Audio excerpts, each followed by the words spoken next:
बिहार में चुनाव है, लेकिन छत्तीसगढ़ में सियासत इन दिनों पूरे शबाब पर है, क्योंकि प्रदेश के सियासी चेहरे बिहार चुनाव में व्यस्त हैं। बिहार चुनाव की हलचल छत्तीसगढ़ में भी देखने को मिल रही है। नेताओं के बीच स्टार प्रचारक और जीत को लेकर जुबानी जंग हो रही है।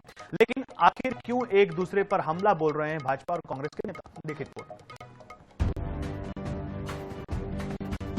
छत्तीसगढ़ के दिग्गज नेता इन दिनों बिहार के चुनावी मैदान में डटे हुए हैं। भारतीय जनता पार्टी हो या कांग्रेस, दोनों ही दल अपने पक्ष में माहौल बनाने में कोई कसर नहीं छोड़ रहे हैं। सीएम विष्णुदेव साय हाल ही में 3 रैलियों में शामिल हुए और जनसभा को संबोधित किए, जबकि सांसद बृजमोहन अग्रवाल, मंत्री गजेंद्र यादव से लेकर कई विधायक प्रचार कर रहे हैं।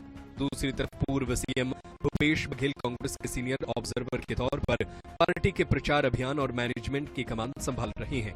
भिलाई विधायक और कांग्रेस के राष्ट्रीय सचिव देवेंद्र यादव भी बिहार में सह प्रभारी के रूप में डटे हैं।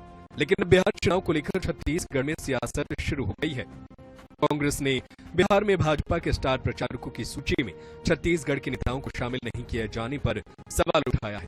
दूसरी ओर भाजपा कह रही है कि कांग्रेस को अपने घर के भीतर झांक कर देखना चाहिए। मुख्यमंत्री जी बिहार प्रचार करने गए, हमने सुना है कि अपना पूरे सामानों का अटैची पैक भी कर लिए और कुछ अटैची को, कुछ सामानों को बिहार छोड़कर भी आए हैं ताकि बिहार फिर जाना पड़ेगा।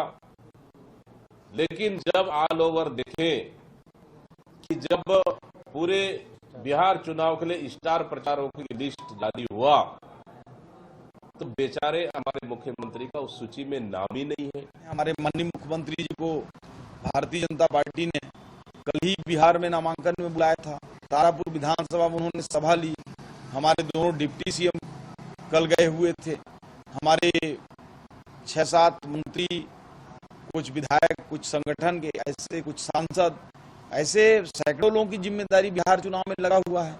पहले वो अपनी चिंता करें। अभी संगठन बन रहा है, उसमें कुर्ते फट रहे हैं, मारपिटाई हो रहा है।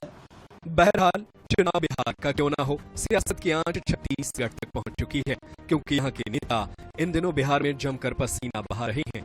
अब किसके दावों में कितना दम है, ये तो चुनाव के नतीजे ही बताएंगे। अब प्रचार के बाद जीत के पटाखे और मिठाई किसके हिस्से में आएगी, ये भी देखना दिलचस्प होगा। गौरव शर्मा, INS 24/7 रायपुर।